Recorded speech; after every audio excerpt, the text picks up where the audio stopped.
Assalamualaikum warahmatullahi wabarakatuh. Halo teman-teman Sobat UT, sebelum memulai belajar di video ini, kalian bisa berdoa terlebih dahulu, agar dimudahkan dalam memahami materi kali ini.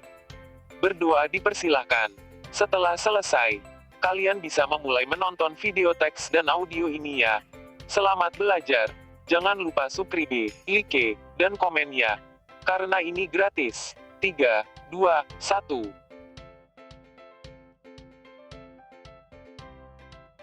Hukum Telematika, Modul 3. Kegiatan Belajar 1. Pendahuluan. Mokhtar Kusumaatmadja mengemukakan bahwa hukum sebagai alat pembaharu masyarakat sehingga hukum harus sesuai dengan perkembangan masyarakat atau mengikuti perkembangan-perkembangan yang terjadi dalam masyarakat. Pendapat ini sesuai dengan definisi hukum dari Mokhtar Kusumaatmadja, bahwa hukum tidak saja merupakan asas-asas dan kaidah-kaidah yang mengatur kehidupan manusia, juga meliputi lembaga dan proses-proses yang mewujudkan kaidah itu dalam tujuan mencapai ketertiban. Di dalam dunia, cyber law didefinisikan sebagai kumpulan peraturan perundang-undangan yang mengatur tentang berbagai aktivitas manusia di cyberspace dengan memanfaatkan teknologi informasi. Cyber law sendiri merupakan istilah yang berasal dari cyberspace. Cyberspace berakar dari kata Latin kubernan yang artinya menguasai atau menjangkau. Karena cyberspace lah yang akan menjadi objek atau concern dari cyber law.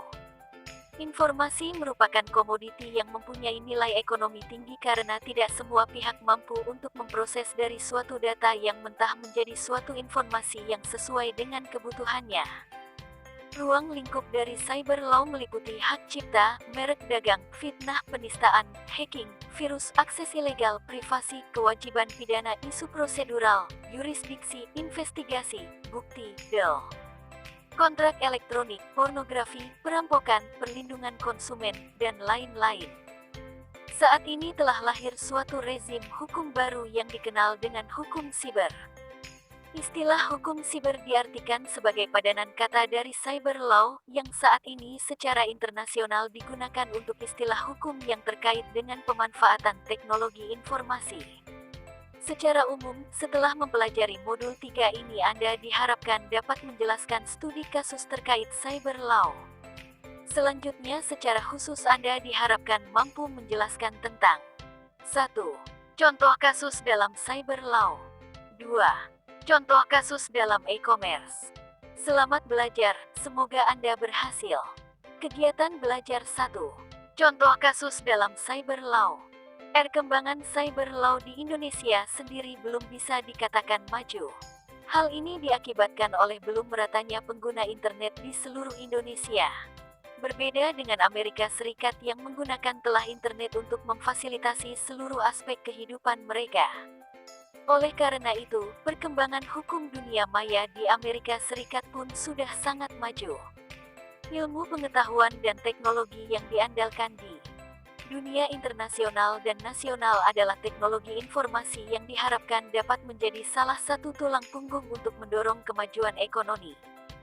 Landasan fundamental di dalam aspek yuridis yang mengatur lalu lintas internet sebagai hukum khusus, di mana terdapat komponen utama yang mengcover persoalan yang ada di dalam dunia maya tersebut, yaitu 1. Yurisdiksi hukum dan aspek-aspek terkait. Komponen ini menganalisis dan menentukan keberlakuan hukum yang berlaku dan diterapkan di dalam dunia maya itu. 2. Landasan penggunaan internet sebagai sarana untuk melakukan kebebasan berpendapat yang berhubungan dengan tanggung jawab pihak yang menyampaikan aspek accountability, tanggung jawab dalam memberikan jasa online dan penyedia jasa internet, internet provider, serta tanggung jawab hukum bagi penyedia jasa pendidikan melalui jaringan internet. 3. Aspek hak milik intelektual di mana ada aspek tentang paten, merek dagang rahasia yang diterapkan, serta berlaku di dalam dunia cyber. 4. Aspek kerahasiaan yang dijamin oleh ketentuan hukum yang berlaku di masing-masing yurisdiksi negara asal dari pihak yang mempergunakan atau memanfaatkan dunia maya sebagai bagian dari sistem atau mekanisme jasa yang mereka lakukan. 5. Aspek hukum yang menjamin keamanan dari setiap pengguna dari internet. 6. Ketentuan hukum yang memformulasikan aspek kepemilikan di dalam internet sebagai bagian daripada nilai investasi yang dapat dihitung sesuai dengan prinsip-prinsip keuangan atau akuntansi. 7. Aspek hukum yang memberikan legalisasi atas internet sebagai bagian dari perdagangan atau bisnis usaha. Memasuki abad 21, teknologi komunikasi memegang peranan penting dalam berbagai sektor masyarakat seluruh dunia. Semakin berkembang dan semakin kompleksnya aktivitas masyarakat dunia maka menjadi pendorong bagi perkembangan teknologi di bidang komunikasi. Berdasarkan hal tersebut, teknologi komunikasi dituntut dan mengarah kepada efisiensi dan dapat menembus batasan wilayah yang tanpa dihalangi oleh batas negara tanpa dibatasi waktu. Salah satu teknologi yang berhasil menjawab kebutuhan tersebut adalah internet. Kemajuan teknologi saat ini menjadikan acuan dalam kemajuan bidang-bidang lainnya dalam sektor pemerintah. Di dalam era revolusi industri 4.0 khususnya dalam industri yang berbasis inovasi kekayaan intelektual menjadi hal yang utama. Salah satu hal yang cukup menarik yaitu yang mengarah ke produk-produk kekayaan intelektual masa depan yang berbasis internet. Industri ini satu tingkat lebih maju dari industri lain yang sudah banyak berkembang saat ini. Selain itu, juga lapak e-dagang yang berbasis konsumen ke konsumen. Salah satu cara yang harus dilakukan untuk mendukung terwujudnya kekayaan intelektual baru dalam revolusi industri 4.0, yaitu dengan memperbaiki alur-aliran material sehingga dapat memperkuat produksi material melalui peningkatan kapasitas dan percepatan adopsi teknologi tinggi yang berkualitas dan berdaya saing. Dalam hal ini bahwa yang harus dilakukan oleh masyarakat, yaitu dengan membangun infrastruktur digital nasional. Prioritasnya adalah pembangunan jaringan internet berkecepatan tinggi dan platform digital yang dapat memuluskan transisi menuju industri 4.0 yang mendukung Indonesia 4.0. Di dalam membangun tahap revolusi industri inilah yang harus kita upayakan di dalamnya yang berupa aturan termasuk di dalamnya perlindungan kekayaan intelektual. Zaman era milenial ini kekayaan intelektual merupakan suatu hasil karya manusia yang inovatif dan integratif, dalam arti lain bahwa negara memberikan hak eksklusif kepada para pencipta atas suatu hasil karya ciptaannya. Pandangan bahwa dalam era revolusi industri keempat, industri 4.0, di mana era ini diwarnai oleh kecerdasan buatan artificial intelligence, era komputer, rekayasa genetika, teknologi nano, mobil otomatis, inovasi, dan perubahan yang terjadi dalam kecepatan yang mengakibatkan dampak terhadap ekonomi, industri, pemerintahan, dan politik dengan munculnya berbagai bisnis baru yang tidak lepas dari kemampuan para inovator untuk merancang strategi lewat platform digital. Di negara Indonesia, inovasi digital yang terjadi tidak hanya di dunia retail, tetapi juga di bidang pendidikan, makanan, kesehatan, bahkan di dunia hukum kita sendiri sesuai dengan manajemen pemerintah yang mendukung revolusi industri 4.0. Perkembangan tersebut juga berpengaruh terhadap industri dunia. Lahirnya istilah revolusi industri 4.0 adalah sebagai lanjutan dari revolusi industri sebelumnya. Revolusi industri 4.0 merupakan penggabungan antara industri manufaktur yang dioptimalkan dengan teknologi internet yang mutakhir. Revolusi ini dimulai bukan oleh hadirnya teknologi tunggal, tetapi juga oleh interaksi beberapa teknologi yang menciptakan baru dalam produksi. Sebelum lahirnya revolusi industri 4.0, terdapat 3 perkembangan industri sebelumnya, yakni sejak dikenalkannya mesin uap pada awal abad 19-an, listrik yang pada abad ke-20-an dan mulainya penggunaan alat elektronik seperti komputer pada awal 1970-an yang memungkinkan adanya otomatisasi produksi. Industri 4.0 mengubah supply chains, model bisnis dan proses bisnis secara signifikan. Dalam proses produksinya, ada keterkaitan antara produksi yang bersifat material dengan proses berbasis komputer. Salah satu contoh teknologi terkait industri 4.0 adalah Internet of Things. Teknologi terpenting dalam industri 4.0 adalah mobile computing, cloud computing, dan big data. Perkembangan industri 4.0 akan lebih cepat daripada 3 generasi pendahulunya. Revolusi ini menekankan pada penerapan aspek digital pada setiap industri seperti teknologi informasi, komunikasi seluler, dan e-commerce.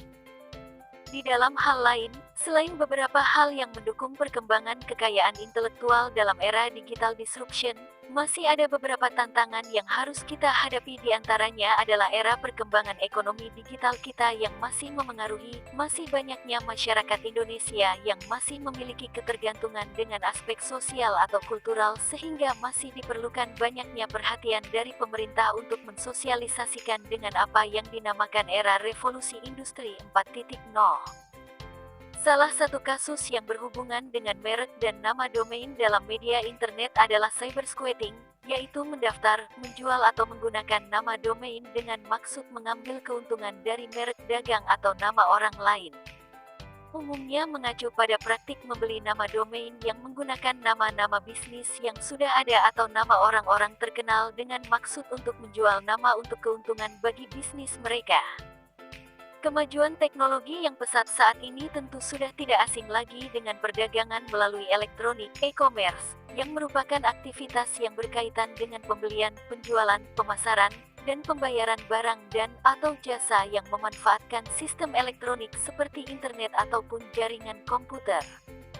Kehadiran online marketplace menciptakan kemudahan bagi masyarakat dalam melakukan transaksi perdagangan seperti konsumen tidak perlu datang langsung ke toko untuk memilih barang yang ingin dibeli karena konsumen dapat dengan mudah mencari dan membandingkan produk serta informasi mengenai kualitas dan harga dari berbagai penjual melalui smartphone mereka.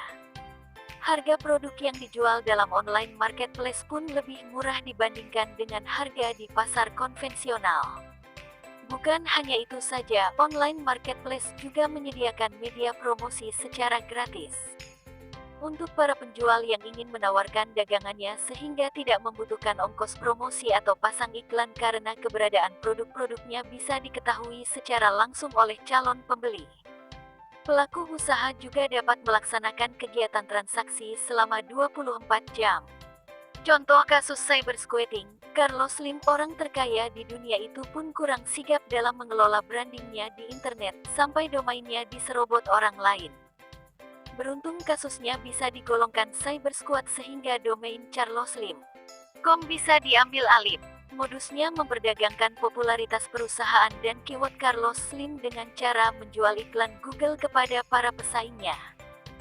Penyelesaian kasus ini adalah dengan menggunakan prosedur Anti-Cybersquatting Consumer Protection Act (ACPA), memberi hak untuk pemilik merek dagang untuk menuntut sebuah cybersquatter di pengadilan federal dan mentransfer nama domain kembali ke pemilik merek dagang. Dalam beberapa kasus, cybersquatter harus membayar ganti rugi uang. Selain itu di dunia perbankan dalam negeri juga digegerkan dengan ulah Stephen Haryanto, yang membuat situs asli, tetapi palsu layanan perbankan lewat internet BCA. Lewat situs-situs aspal, jika nasabah salah mengetik situs asli dan masuk ke situs-situs tersebut, identitas pengguna user ID dan nomor identifikasi personal PIN dapat ditangkap. Tercatat 130 nasabah tercuri data-datanya, namun menurut pengakuan Stephen pada situs Master Web Indonesia, tujuannya membuat situs plesetan adalah agar publik memberi perhatian pada kesalahan pengetikan alamat situs, bukan mengeruk keuntungan. Persoalan tidak berhenti di situ. Pasalnya, banyak nasabah BCA yang merasa kehilangan uangnya untuk transaksi yang tidak dilakukan. Ditengarai para nasabah itu kebobolan karena menggunakan fasilitas internet banking lewat situs atau alamat lain yang membuka link ke klik BCA sehingga memungkinkan user ID dan PIN pengguna diketahui. Namun ada juga modus lainnya, seperti tipuan nasabah telah memenangkan undian dan harus mentransfer sejumlah dana lewat internet dengan cara yang telah ditentukan penipu ataupun saat kartu ATM masih di dalam mesin tiba-tiba ada orang lain menekan tombol yang ternyata mendaftarkan nasabah ikut fasilitas internet banking sehingga user ID dan password diketahui orang tersebut. Modus kejahatan ini adalah penyalahgunaan user ID dan password oleh seorang yang tidak punya hak. Motif kegiatan dari kasus ini termasuk ke dalam cybercrime sebagai kejahatan abu-abu. Kasus cybercrime ini merupakan jenis cybercrime unauthorized access dan hacking cracking. Sasaran dari kasus ini termasuk ke dalam jenis cybercrime menyerang hak milik against property dan menyerang pribadi against person. Beberapa solusi untuk mencegah kasus di atas. 1. Penggunaan enkripsi untuk meningkatkan keamanan. Penggunaan enkripsi, yaitu dengan mengubah data-data yang dikirimkan sehingga tidak mudah disadap plain text diubah menjadi ciphertext. Untuk meningkatkan keamanan authentication, penggunaan user id dan password, penggunaan enkripsi dilakukan pada tingkat soket. Hal ini akan membuat orang tidak bisa menyadap data atau transaksi yang dikirimkan dari ke server www. Salah satu mekanisme yang populer adalah dengan menggunakan Secure Socket Layer (SSL) yang mulanya dikembangkan oleh Netscape. Selain server www dari Netscape, server www dari Apache juga dapat dipakai karena dapat dikonfigurasikan agar memiliki fasilitas SSL dengan menambahkan software tambahan, seperti OpenSSL. 2. Penggunaan firewall. Tujuan utama dari firewall adalah untuk menjaga agar akses dari orang tidak berwenang tidak dapat dilakukan. Program ini merupakan perangkat yang diletakkan antara internet dengan jaringan internal. Informasi yang keluar dan masuk harus melalui atau melewati firewall. Firewall bekerja dengan mengamati paket internet protokol IP yang melewatinya. 3. Perlunya cyber law. Cyber law merupakan istilah hukum yang terkait dengan pemanfaatan TI. Istilah lain adalah hukum TI, Law of It, hukum dunia maya, Virtual World Law, dan hukum mayantara. Melakukan pengamanan sistem melalui jaringan dengan melakukan pengaman FTP, SMTP, Telnet dan pengaman web server. B. Contoh kasus tentang ILEGALACCESS. Illegal access merupakan salah satu tindak kriminal dalam IT yang dikenal sebagai cybercrime. Para hacker mengakses situs milik orang lain yang bertujuan untuk mengambil keuntungan sendiri tanpa memikirkan nasib korban. Salah satunya adalah situs mantan Presiden Republik Indonesia Susilo Bambang Yudhoyono yang belum lama ini kena retas. Pembobol situs SBY segera disidang Rabu, tanggal 6 Maret tahun 2013 pukul 20.32 waktu Indonesia Barat. Presiden Susilo Bambang Yudhoyono is. Sindo News. Kong Wildan Yani Ashari, 20, seorang remaja asal dusun kerajaan desa Balung Lor, Kecamatan Balung, ditangkap tim cybercrime Mabes Polri beberapa waktu lalu, segera disidangkan. Iya, ada komandan di Mabes Polri yang menyampaikan kepada saya kalau berkas penyidikan sudah tahap kedua dan sudah dikirim ke Kejaksaan Negeri Jember, kata ayah Wildan Ali Jakfarka ketika dihubungi Sindo, di Yogyakarta, Rabu tanggal 6 Maret tahun 2013. Menurut dia, jika berkas penyidikan sudah diserahkan dan dikirim ke Kejari Jember, maka tidak lama lagi proses sidang dugaan kejahatan dunia maya akan segera dimulai. Ali mengatakan, Wildan saat ini masih berada di Mabes Polri untuk menjalani tahanan dan pemberkasan. Namun Wildan di sana diperlakukan dengan baik kok. Bahkan di Mabes sekarang membantu perbaikan server milik Mabes dan masih bisa online dengan laptopnya, ucapnya. Sebelumnya, Wildan diduga sebagai pelaku pembobol situs resmi Presiden Susilo Bambang Yudhoyono (SBY) yang beralamat http://www. Presiden.sb.info. Pemuda yang berprofesi sebagai teknisi komputer tersebut ditangkap di tempat kerjanya di Warnet Suryacom beralamat di Jalan Letjen Suprapto, Kelurahan Kebonsari, Kecamatan Sumbersari. Menurut pengakuan pemilik warnet Adi Kurniawan, salah satu pegawainya tersebut terakhir terlihat bekerja pada Jumat tanggal 25 Januari tahun 2013 malam. Sejak itu Wildan tidak pernah masuk bekerja dan rekan kerjanya pun tidak ada yang mengetahui keberadaannya, kata Adi. Dalam akun Facebook Wildan disebutkan, dia mengaku bekerja Internet Security Systems dan pernah belajar soal teknologi internet di Google.com. Situs URL. Info itu sebelumnya diretas Wildan pada Rabu tanggal 9 Januari tahun 2013. Dia meninggalkan jejak dengan menuliskan diri sebagai Jember Hacker Team. Berdasarkan pelacakan yang dilakukan LSIRTII, lokasi IP address dan DNS pelaku berasal dari Texas, Amerika Serikat. Namun setelah ditelusuri, alamat pelaku di Indonesia, tepatnya di Jember. Sementara Kepala Seksi Pidana Umum Kejari Jember Mujiarto mengatakan, sampai saat ini berkas penyidikan dari Mabes Polri memang masih belum turun. 1. Menurut UU ITE A. Undang-Undang tentang Informasi dan Transaksi Elektronik. B. Undang-Undang Nomor 36 Tahun 1999 tentang Telekomunikasi. 2. Penyelesaian. Akhirnya pelimpahan berkas Wildan dibawa ke Lembaga Permasyarakatan Kelas 2A Jember dan Majelis Negeri Jember menjatuhkan vonis 6 bulan penjara dipotong masa tahanan kepada Wildan Yani Ashari, 21, Rabu tanggal 19 Juni tahun 2013. Selain hukuman penjara, majelis hakim juga menghukum denda sebesar Rp250.000 atau subsidiar 15 hari kurungan penjara. Sebelumnya Jaksa Penuntut Umum, JPU, menuntut Wildan 10 bulan penjara dan denda Rp250 juta atau subsidiar 1 bulan kurungan. Sekian kegiatan belajar 1 pada modul 3. Terima kasih.